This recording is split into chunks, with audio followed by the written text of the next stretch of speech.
Good day, folks. Everything new under the sun. It is Friday, November 19th. I want to talk about the Metaverse today. Now, I don't know if you know Dr. Gene Kim, but he is an interesting guy, and this video is speculation to be sure.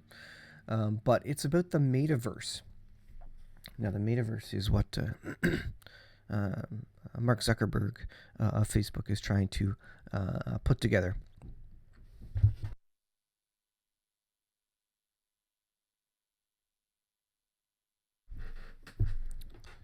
So the Metaverse is what Mark Zuckerberg is trying to put together, and Gene Kim does a very interesting look or video of looking at the Metaverse and how God maybe uses play on words to maybe describe what it is in the last days that people are worshiping and what people are involved in the last days. Very interesting.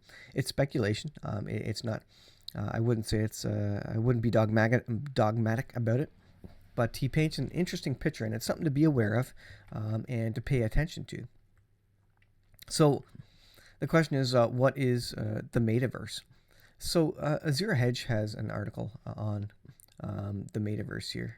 Let's see if I can do this here. Let's go like that. And so the Metaverse, much bigger than Facebook. So this is kind of the new Facebook, Internet 2.0.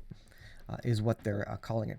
Facebook is now Meta. Meta wants to own the Metaverse. So it's like universe, Metaverse. It's a world you live in effectively, virtually. It goes on, can Mark Zuckerberg repeat success of Facebook by monetizing a whole new way of doing business or shaping up to be something much more? It goes on here. So science fiction writer Neil Stephenson apparently described this Metaverse concept in 1992. Way back in 1992, he presented a vision of human avatars interacting in a 3D digital space in the novel Snow Crash. Now, I haven't read the book. You can let me know in the comments if you've read that book. He pretty much nailed it. It says, establishing digital life alongside concepts like proof of work, leading inevitably to a concept of digital currencies, the genesis of Bitcoin, the blockchain, and now non-fungible tokens or NFTs. Today, the Metaverse is being imagined as some kind of internet version 2.0. So no longer will it be an internet where you go and read web pages like this on the internet, but it will be one where you actually walk into the internet virtually, explore news and history and everything virtually and in quote unquote 3D ways. It says it will offer a more immersive world of deeper engagement into virtual and augmented reality. So you'll walk around with maybe VR glasses, but there will be a camera on the outside. And when you look at your table, maybe there'll be some digital assets there, like some, a box of Kellogg's or a newspaper or something. Maybe you can pick it up digitally and read it, or pour out a box of digital Kellogg's into a digital bowl and digitally eat cereal just as part of this world. You think about the popularity of games like Sims and massive multiplayer online games. People love this stuff, but that's all third person. All that is, you're kind of looking at a screen from the outside. You're not really in the world, living like the person in the world, and this is what he's trying to create. It goes on. Once the technology catches up with the problems, the digital visionaries are talking about how natural it will become to do everything from shopping. So you can shop online. Maybe you can walk into the Amazon store, buy this and that, and in a couple of days it'll show up on your actual doorstep when you bought this inside the Metaverse. You can look at it, you can handle it inside, you can turn it around, spin it around. Maybe you can even go up and ask people who are looking at the same product beside you what they think of that product, and then decide to buy it inside the Metaverse, inside this virtual reality. It's a very interesting concept. It goes on. Business and living social life online in the form of single or multiple digital avatars. It informs the world of Ready Player One and raises fears about the Matrix.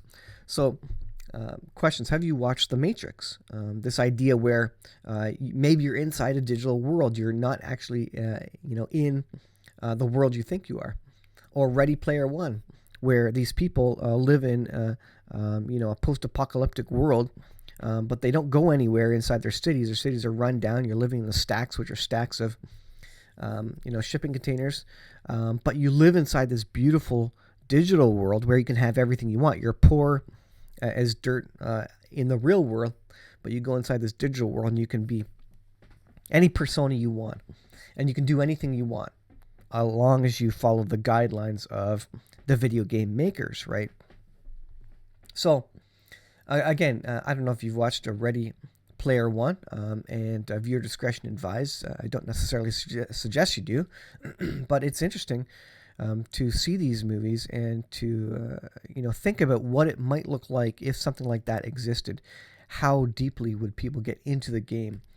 They would get ingrained, and this would be it would become their life. The digital world would become their life because it affords them everything they can't afford or can't do in real life. In this digital world, maybe you can go skydiving, drive a car, when you're 12 years old, as an example, fly a helicopter without a license. You can do all these things in a video game, and so this world is much more interesting, maybe, to a lot of people. And so he's trying to make a game like Ready Player One, or Free Guy. I just watched this video. Again, I'm not necessarily recommending it, but it's interesting to look at it from the point of view of where we are going, and where the image of the beast could come from. Now, this is what Dr. Gene Kim kind of gets into. And this is just one small part of it. Revelation 13, verse 15.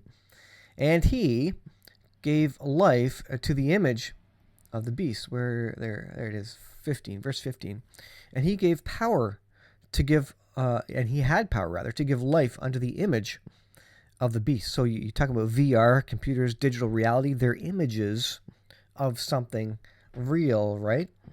So he gave power to give a life unto the image, the video game equivalent of the beast, that the image of the beast should both speak and causes that as many as would not worship the image of the beast should be killed. Remember, if you want to play this game, you need to follow the rules. And if the rules state that you need to worship the beast, you're probably going to do that if you like the game, right? So interesting. I'm not saying it's going to play out this way, but it's very interesting to think about. And Dr. Gene Kim goes into all these possibilities.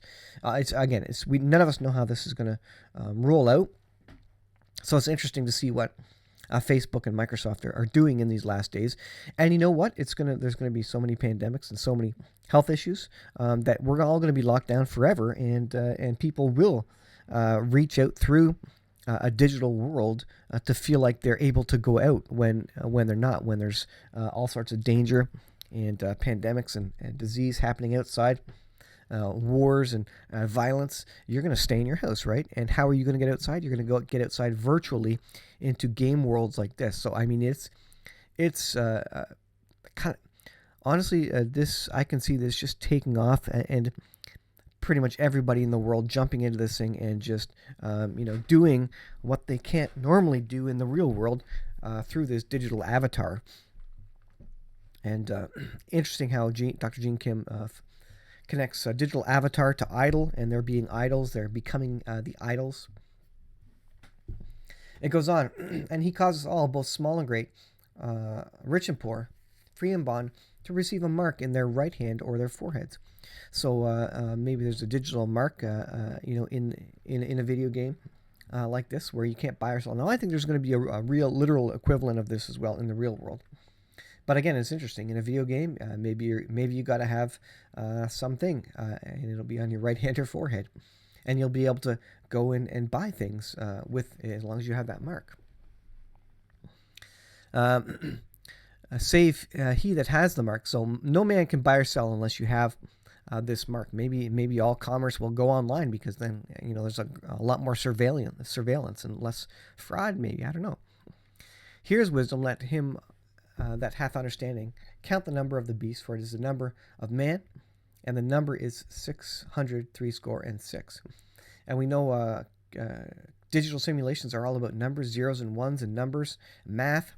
And so there's a number for everything in the digital world in coding. There's a number for everything because numbers kind of run everything.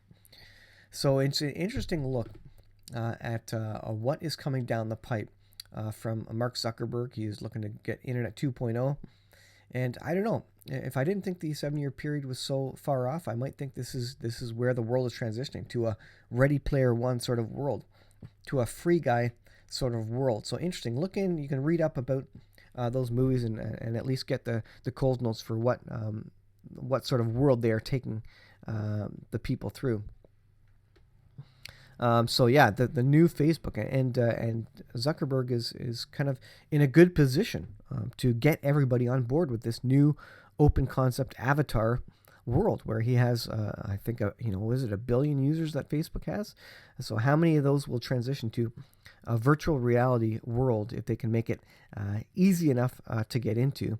And I think this will be the next thing. So be aware, be prepared for this, eyes wide open on this thing. Once you get into the digital world, then you can use your Bitcoin, you can use all your cryptocurrencies. They can control everything you say and do because there'll be algorithms just checking everything all the time.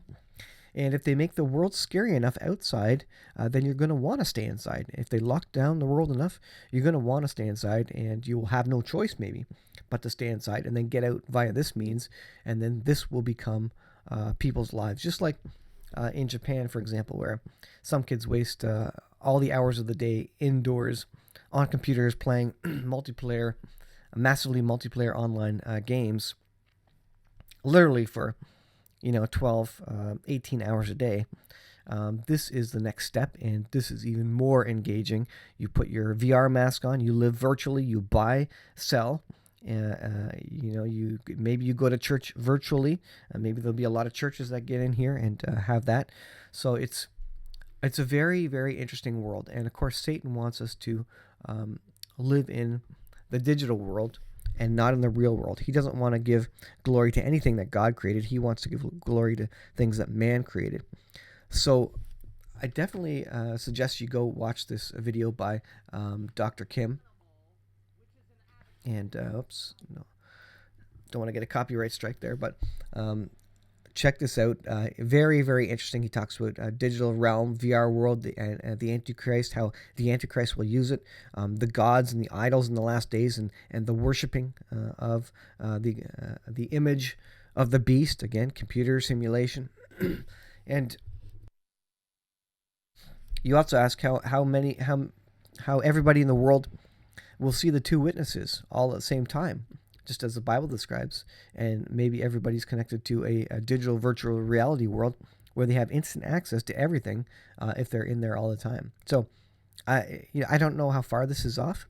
I think we're in the last seconds of the last day. But it's very interesting to look at where the world is going. I'll leave it there, guys. Check it out. I'll put the link in the description to Dr. Gene Kim's video. Pay attention, eyes wide open. This is what's coming down the pipe.